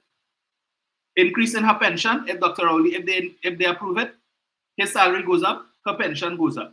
She gets an increase as leader of the opposition, and she gets an increase as an elected member for Siparia. So she will be getting the most amount of increase. And guess what? If it's retroactive from way back when, right? She have a big back pay to get to, more so than the Prime Minister and any other member of Parliament. So when you want to come and talk about Rowley and money for Rowley, no sir. Kamla sit down and hoping and praying, lighting candle whole night and hoping, yeah, oh, let Rowley and them accept it now. Please, please, please. Why I feel she don't want to let go the position of leader of opposition?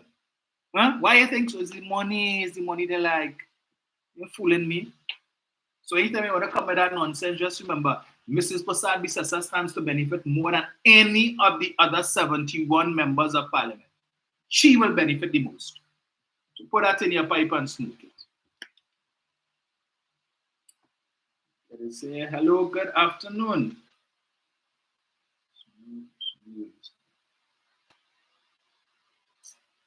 Hold 1 sec, caller. I don't know why this thing didn't connect. Let me just connect this here. 1 sec. Right. But she benefits from them. You know that?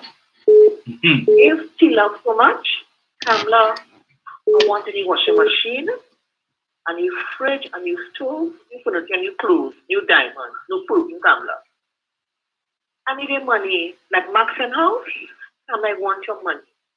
Because we know you're not saying no. You are the greatest pretender in this nation. People don't listen before they talk. You have this wholesale food called Sean Selector Robert. For the TNM made no statement on the oil. He did, right? Venezuela told him they will have to leave oil. So I want to know if they get papers, this latest papers today, because they're so ignorant and hateful, they always get last week news this week. Guess what? Go by somebody from an understanding and ask them what's going on. This is what it is Bowie's private tanker. Really? So according to oil, well, PM, I want some oil too. I want plenty oil. I have things to do to make some money. You know what he does, Dominic? It makes one ignorant and blind. Because your brain cell is so encased in hate, nothing people tell you will compute. You don't compute? No compute? No compute. The UNC is a party of commerce, lies, slander, and misinformation. You know, kind of go down the government again. You know, I hold that Dominic. Because she'll get it jam and she gives. Oh, don't tell us that. She's a female. She's a nation's mother. What you could plan something, Dominic, when you cook your food, people taste your food before you feed anybody. My food was salty. I want to eat it. I'll give it to a guest or stranger. I see every delight about this government and the slander. They'll get it back, you know. But they're not prepared for the fan to hear the filth fail. And what? Biden laughing at us. Really? Bring to that Biden laugh at us. And he too must sue them for slander. Sue in US dollars. Don't have a good weekend, my parents. People be blessed. Bye-bye later. Thank you so much. Good weekend to you too.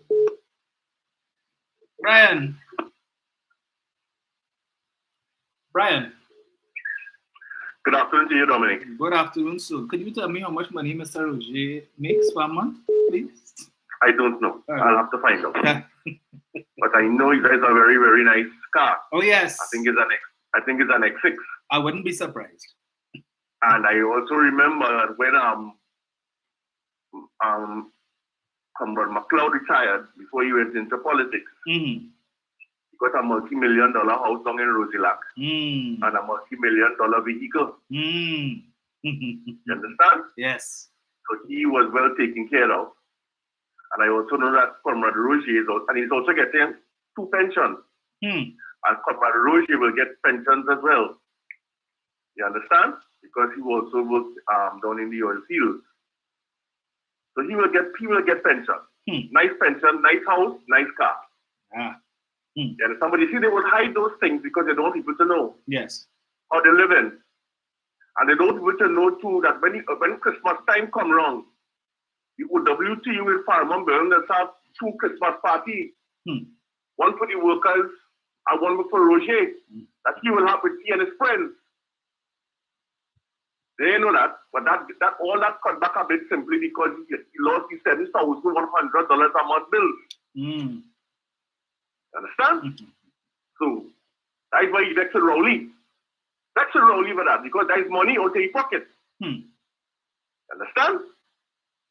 That is why they have to shut down and call and close down our Patriotic Energies because Patriotic Energies was feeding off of the OWTU. And the little bit of money that they had there, they realized that, hey, we ain't going to get nothing. We don't spend a lot of money to try and influence people to come in as partners. And therefore, that's how working. No matter how much the Minister of Finance gave the opportunities he gave them, it wasn't working. Yes. You understand? And then for somebody to find $6 billion to refresh the refinery and bring it into the 21st century, whereby it would not be flaring gas anymore. Because they could use that gas these days, not so? Yeah. You know, can't flare gas again. So if people believe the refining will go and start up just so, they better think again. So Roger stopped that. He see that? Let me jump out on that because all I want to be is a union rep. Let the money come into me. I don't want to work too hard.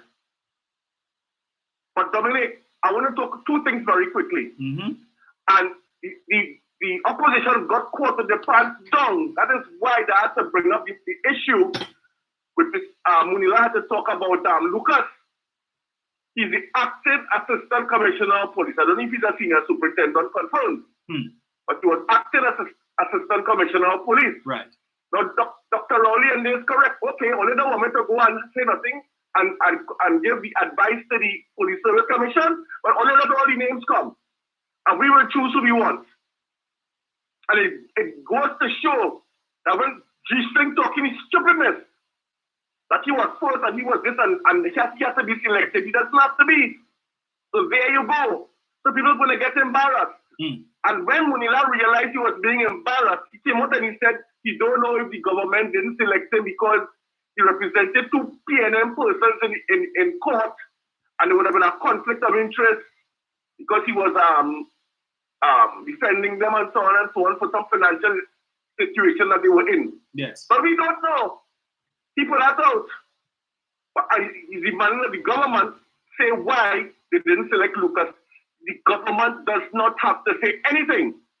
They've already turned him down, and that is the end of that. So you have to put in now, in the end, that when this commissioner of police goes, that Lucas perhaps will be the new commissioner of police by the 1st of June. Well, they will put in anything now to try and save face. Because a lot of egg on the face. So they don't know what to say again. But that is how it's going to be from now on. Don't say anything. Let all the documents and all the recommendations come from the Police Service Commission. And when it comes to the Parliament, we will deal with it there. Who gets embarrassed, get embarrassed. And that will be the end of it. Dominic, let me tell you this. It are plenty people who all of a sudden know about oil and oil spill and everything. This one they call Gary Wood was on the radio the other day saying how he has people on both sides and he doesn't hate anybody. As a matter of fact, he loves them, and when he sees them, he hugs them up and this and then and oh, everything is so nice and dandy. And I have no issues with anybody. Really? Would the government to court up to the Privy Council to stop that highway up going up in the east? Huh? Who did that? Yes.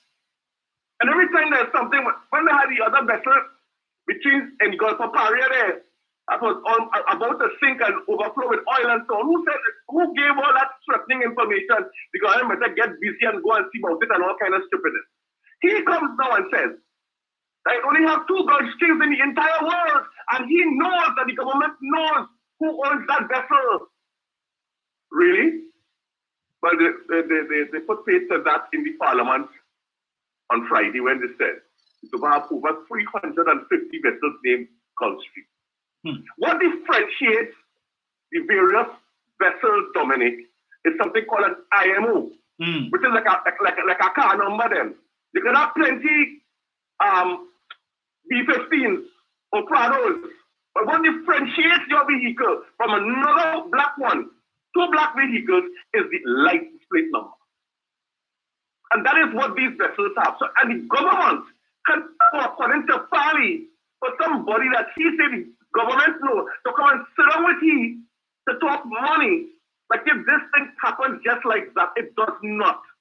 And if people go back and look at the history of oil spills, these things take years and years and years before you can get people to come up to pay. And there's something that when you have these oil vessels on the sea, there's a license that they must all have. That was after the Exxon Valdez issue, right? They passed laws. One of them is called the Protection and Indemnity, insurance.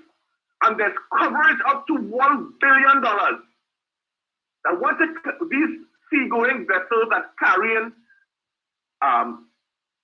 oil and these sort of things, there has to be protection in case there's a spill of some sort to protect vulnerable countries like Tobago. So it's not like Tobago not going to get money down the road, but you're going to get it today because the government cannot go and just say, you are for just like that. They have to ensure that they have the correct people and the correct persons, and all of that has to be decided, not necessarily by Trinidad, but by the particular marine laws. So when I get to listen to the former Minister of Energy, Ram Narayan, who is now being called a consultant, talking about as far as he understands and he believes, it has between 50 to 80,000 barrels on board that vessel. Where did he get that from? Who gives him that information? The right side the boat yet? Have the right side the container yet from the reef? And people believe that you could just jump down there and just turn over the boat like it's a dinky you have in your swimming pool at that turnover, they could just right side it. No! You have to bring vessels and get the correct equipment, which we don't have. And I'm certain that the Honorable Prime Minister would have made efforts to source people in order to right-size, upsize that vehicle. People talking about plugging the vehicle. Plugging with what? A crown cock? They don't even know, they don't even have the dimensions. Because when they send down the cameras could not see because of the black oil underneath there and the reef. Even the divers could not come up and tell you. But everybody all of a sudden, I mean, it's a cause of concern and it is novel to us. And then they have the reef itself that is impinged on the boat itself, on the vessel. So it's not going to be easy. Suppose when they go to the right side, the boat, all the oil leak out. And it's not, and it's not coming out as slowly as it is right now. Suppose, well, what do you say then? We have to be very, very mindful and bring in the experts and so on to deal with this issue. So all who talking and so bright and so know so many things, well, let's keep quiet now. Let me wait and see what's going on now. Because if the boat could have been right side up, that would have been done already. The government are going to leave the vessels there to continue leaking because there's nothing else to do. You have to get the right people, the experts, and there's some experts here already.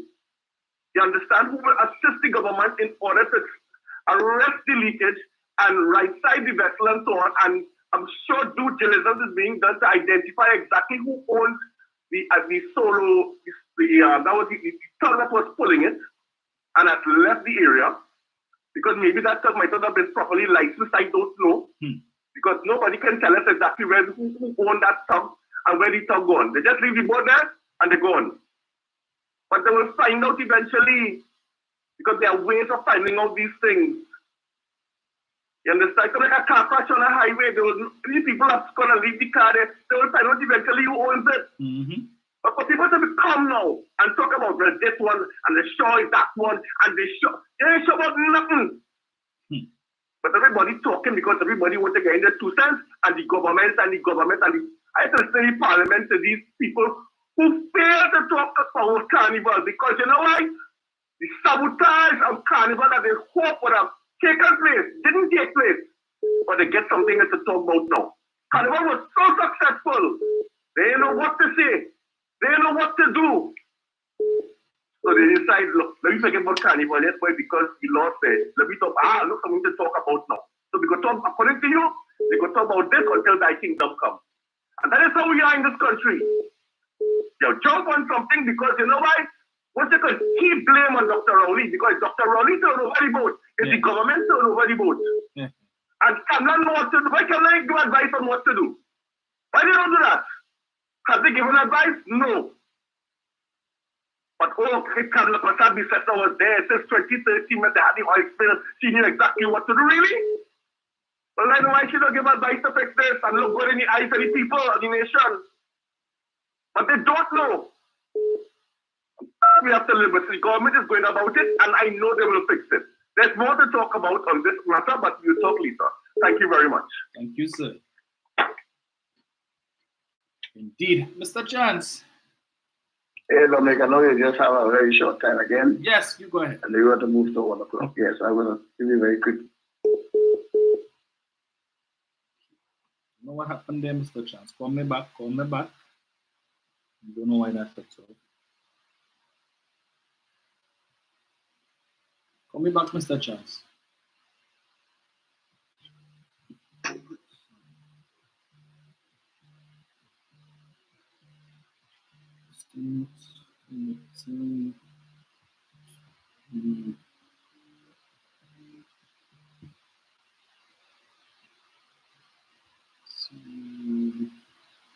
Hello? Hello? Yes, sir. Hey, Dominic, how are you? I'm good, man. The program, man. Hello? Yes, hello? Yes, sir. Yes, man. Dominic, all I could say is, I just don't know, if anybody get my friend for this time investigate this popular AI, and isn't that illegal? I didn't hear what you said. That technology AI video of the Sabai. Could the authority investigate that? Well, they could, but based on illegal? But I don't know if it's illegal, because I would have seen Joe Biden reference one that was done in the US with him, and I don't know what the outcome of that was, but simply to say that the Democrats would have expressed concern that videos like this could be circulating during the upcoming election to mislead people. So, yeah, I know they could do that because that's my only 2025 election. Right? But I can, I mean, there's some people that's good, you know? But then again, the same people still go to the cheapest story about Dr. Rowley and the police man. You know, some people still believe in that story. Yes. And then Pan himself. Everybody will, I don't know what he's doing. He is a proxy to the UN. Right? Youth is no longer used to them anymore. So they're using this as a boy and he's like so-called TPP or political party to do the UNC to vote. And the people who complain about the salary increase, the gentleman who's supposed to represent for it, right? And put proxy and basic other people in for side negotiation. Yes.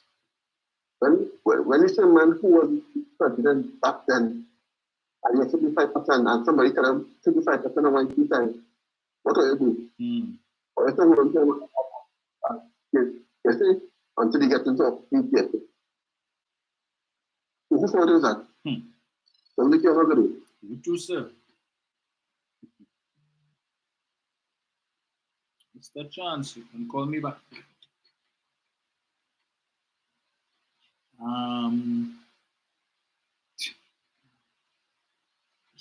What is this? Anyway, this Ricky person. I mean, anyway, you have they delimited, so I needless to say, right? I mean, in your eyes, the UNC could do no wrong, but Lord A. But just remember when Kamala was Prime Minister, they brought they wanted to implement an increase in salary in pension for judges and all of that, right? Don't forget that, and for members of parliament as well. So let's see something here. So I still have a couple minutes. Let's see what's happening here. I remember when Watson Yu first became president of the PSA, first thing he went and buy was a BMW X5. And it was PCP 89. Then after that, when he retired, he went and he got the Mercedes, the black Mercedes. And then when he got into the accident, I think it was somewhere on the avenue or somewhere like that with the black Mercedes. That was the end of that. And then he ended up with the Range Rover, which Mr. Batiste now driving happily. Yeah, Range Rover. The public servants whose monthly contributions paying for that. While they're driving, you feel like Batiste driving down the bus route and you see a public servant waiting for a maxi, you stop and get a drop. Never happened. But all they do is paying every month $100 or whatever coming out so that Mr. Batiste could like himself. All the niceties that Watson enjoyed. Why you all let's go and pull up the financials of the PSA for the last how many years and see how much money was being paid to per diem when it is that Mr. Duke was traveling and who traveling with him and how much money was spent, as Jenny mentioned for us. Executive expenditure, all the money jumping up in steel band. Well, Batiste have all negotiations tied up in foolishness. He could relate to the people that he represented. He could relate to. What was his salary when he was in WASA? I'm sure his compensation package now is a lot better than what it was when he was in WASA. All kind of gerrymandering so that he could hold that post. And the day he decided to give it up, bet your bottom dollar, wait and you'll see what's going to want to come back. Anyway, Mr. Chance, give me a call back. You'll probably spare maybe another 2-3 minutes or so. I don't know what happened just now and why it cut off, but silver and gold, yes. They quit up. They have an issue with how old some of the parliamentarians are. How old Ansel Roger is? How old Anisette is? Huh? James Lambert. How old Lambert is? Lambert around since King Hatchet was a hammer, and them men want to go. Why is that? Like, see, they are the best union leaders it have. Nobody could do it like them. Nobody could do it like them. Yeah? So they need to stay there until they get called to glory. But otherwise, they're holding on, enjoying the best that life has to offer. I recall one of my colleagues bought Roger's old when he had a BMW X5 too, a black one. Not X5, sorry, a 5 Series, a black one. That's the level of vehicles that they love to drive. But they represent, what it makes because them really care. Today or tomorrow they call up and is that one of them to come and serve as a temporary senator or even make them a full-fledged senator. You'll see. Folks, let me thank you all so much for joining me. As I said, I had to jump off. Sorry I didn't get to hear Mr. Chance's contribution. I don't know what happened and why the call cut off. always look forward to that. But thank you all again for allowing me an opportunity to share my thoughts on a few things. We need to we will revisit this issue of the yes, Althea says they all like the road. So true. We will revisit this issue of this oil spill and the many conspiracy theories that surrounds it on Tuesday. Right? Because they're going from the border now, they pass with the killers now with some of these things. Right? So I will listen, we will see what they come in with, if they have the Monday night forum tomorrow night, or if they have the waste of time crime talks. I don't know which one, but we will see if they have either at all and what it is that they have to say. And I will try and see if I can squeeze in some time to listen to their waste of time press conference this morning and David Lee and his foolishness. David Lee should be sitting behind bars right now. But like he said, whining and boom boom for carnival while you're out on $1 million bail. But they know all criminals and how much murderers it have outside for carnival. But he was one of them. He was one of the criminals. Right? But we will leave that for next week. So enjoy the rest of your day, the rest of your weekend, folks. Have a good one. And Tuesday morning, God's willing, we will chat again. Yeah, so that's it for me today.